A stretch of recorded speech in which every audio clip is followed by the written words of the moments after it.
کپڑے صرف پہنے نہیں جاتے، محسوس کیے جاتے ہیں۔ اپنی پہچان، اپنی سوچ اب ہر ٹی شرٹ میں دکھائیے۔ آرڈر کرنے کے لیے آج ہی وزٹ کیجیے دی امتی اسٹور۔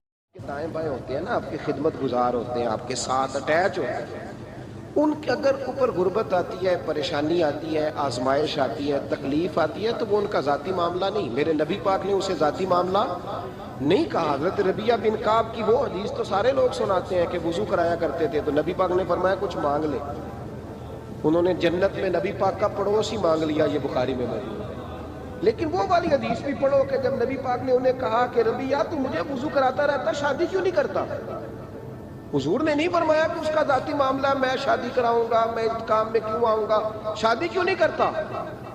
اس کی حضور کوئی کاروبار نہیں، کوئی معاملہ نہیں، کوئی رنگ روپ نہیں، اور آپ کی خدمت سے بھی رک جاؤں گا۔ کہتے ہیں حضور خاموش ہو گئے۔ اگلے دن پھر پوچھا نکاح کیوں نہیں کرتے؟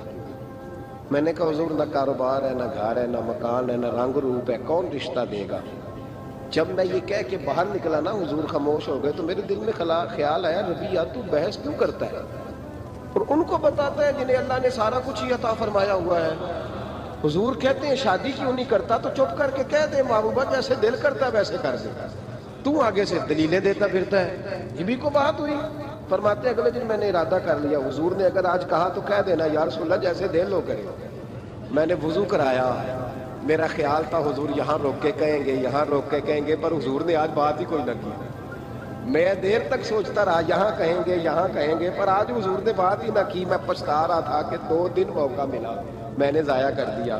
فرماتے ہیں وضو پورا کرا کے جب میں باہر نکلا، دروازے تک پہنچا تو محبوب نے آواز دی، بات سن۔ میں ٹھہر گیا، فرمایا شادی کیوں نہیں کرتی؟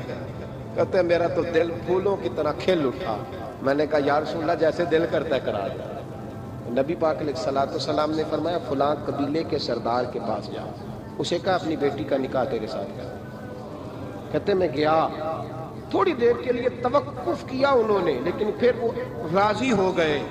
میں واپس آیا، سنو یہ جی اس کا ذاتی معاملہ ہے، لیکن نبی پاک نے دیکھا کہ اس کو ضرورت ہے میری، اس کا نکاح نہیں ہو رہا، گھر نہیں آباد ہو رہا، تو حضور نے پورا کردار ادا کیا۔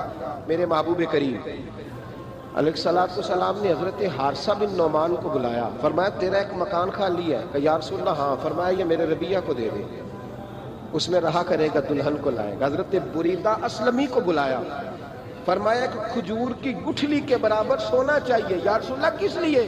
فرمایا میرے اس غلام نے اپنی بیوی کو حق مہر دینا ہے۔ حضرت سیدنا عثمان غنی کو بلایا، تیسرے صحابی، فرمایا ایک مینڈے کا بندوبست تو نے کر کے دینا ہے۔ حضور کس لیے؟ فرمایا میں نے اپنے غلام کا ولیمہ کرنا، بکرے کا بندوبست کر، ساری تیاریاں کر کے دی۔ حضرت ربیعہ کہتے ہیں جب میں دلہن بیاہ کے گھر لایا تو میرے دوست یار رشتہ دار مبارک دینے آئے، کہنے لگے تیری کیا بات ہے، شادی بھی اعلیٰ خاندان، ولیمہ بھی، اور کھجور کی گٹھلی کے برابر حق مہر بھی۔ حضرت ربیعہ رو پڑے، فرمانے لگے میں تو کالا کلوٹا حبشی غلام تھا، سلام بھی کوئی نہیں لیتا تھا، مجھے مبارک نہ دو، میرے مصطفیٰ پہ درود و سلام پڑھو۔ یہ سارا حضور کا کرم ہے۔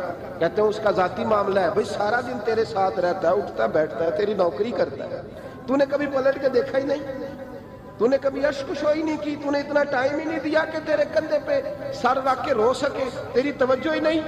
نبی رحمت علیہ السلام دائیں بائیں والوں، آگے پیچھے والوں کا خیال رکھتے، جہاں جس کو ضرورت ہوتی حضور اس کی ضرورت میں پہنچتے، اشک شوئی کرتے، نبی پاک پیار کرتے۔ کہتے ہیں اس کا ذاتی معاملہ ہے، میں کیا کروں؟ سنو حضرت جابر بن عبداللہ رضی اللہ تعالیٰ عنہ کے جو والد تھے نا حضرت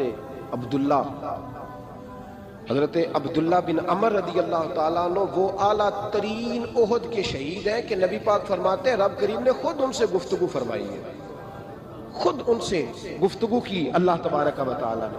حضرت جابر بن عبداللہ کے والد عبداللہ بن عمر احد میں شہید ہو گئے، 6 یا 10 بہنیں تھیں ان کی،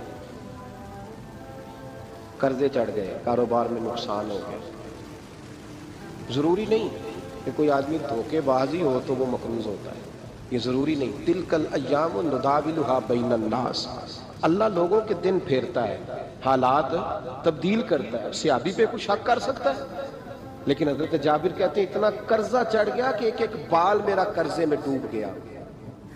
قرضے بڑے دینے تھے، مقروض آتے، تنگ کرتے. خود نبی کریم علیہ السلام نے فرمایا ہے کہ جو مقروض ہوتا ہے وہ قیدی ہوتا ہے، جب تک قرض دے نہیں لیتا اتنی دیر تک وہ آزاد نہیں ہوتا. حضرت جابر ابن عبداللہ کہتے ہیں میرے باغ میں کھجوریں پکی تھی. یہ بخاری میں بھی ہے، کنز المال میں بھی ہے، ابن کثیر میں بھی ہے، امام حلبی نے سیرت حلبیہ میں بھی لکھا ہے، 20 درجنوں کتابوں میں آپ کو روایت ملی. فرمانے لگے کھجوریں جب میری پک کے تیار ہو رہی تھی تو مقروض جب پیسے لینے آتے تو میں کہتا قرضے یہ کھجوریں پکتی ہیں تو دیتا ہوں. یہ ہم پنجاب کے لوگ کیا کہا کرتے تھے، ہاڑی سونی جی، یہاں چاول کی فصل پہ، یہاں گندم کے. ہم نے تو کپڑے لیے ہوتے تھے ادھار دکانوں سے کہ فصل پکتی ہے تو پھر دے دیتے ہیں. کہا کھجوریں پکتی ہیں تو دیتا ہوں. فرماتے پتہ مجھے بھی تھا کھجوریں زیادہ تھوڑی ہیں اور جن کے پیسے دینے ہیں وہ پیسے. فرماتے ہیں کھجوریں پک گئی، اتاری تو یہ تو 11 گنا بھی اور ہو تب بھی قرضہ نہیں اترتا. کہتے ہیں میں نے دوستوں سے، یاروں سے، رشتہ داروں سے، وہ جو کہتے نہیں کوئی حکم ہوا تو بتانا، پھر جس دن بندہ حکم بتاتا ہے اس دن کہتے ہیں آج میرے ہی بچہ پیسے لے گیا. یہ تو 2 گھنٹے پہلے بتاتا تو تیرا کام. ہنس رہے ہیں آپ بیچ بیچ میں سے، 2 گھنٹے پر لیٹ ہیں آپ، بلکہ کئی تو پونے گھنٹے کا ٹائم دیتے ہیں. کہتے پونا گھنٹہ پہلے تو آ جاتا تو تیرا کام بس. اور جب بھی آپ فون کرو اس سے اگلی دفعہ کریں تو پھر شاید آدھے گھنٹے کا ٹائم دے دیں کہ آدھا گھنٹہ ہو گیا تو لیٹ ہو گیا، ورنہ کام بالکل تیار تھا. اور ہمارے زمانے میں تو دوستی قائم رکھنی ہے تو صرف اس سے رہ سکتی ہے جسے آپ کام نہ بتائیں. حالانکہ اس دوست کا کیا مطلب، دنیا تے جو کام نہ آیا اوکھے سوکھے ویلے، اس بے فیضے سنگی کو لو بہتر یار اکیلے. صرف ایک ٹی شرٹ نہیں، ایک احساس ہے. اپنی پہچان کو فخر سے پہنو، ہر دن ہر جگہ. آرڈر کرنے کے لیے وزٹ کیجیے www.dummati store.in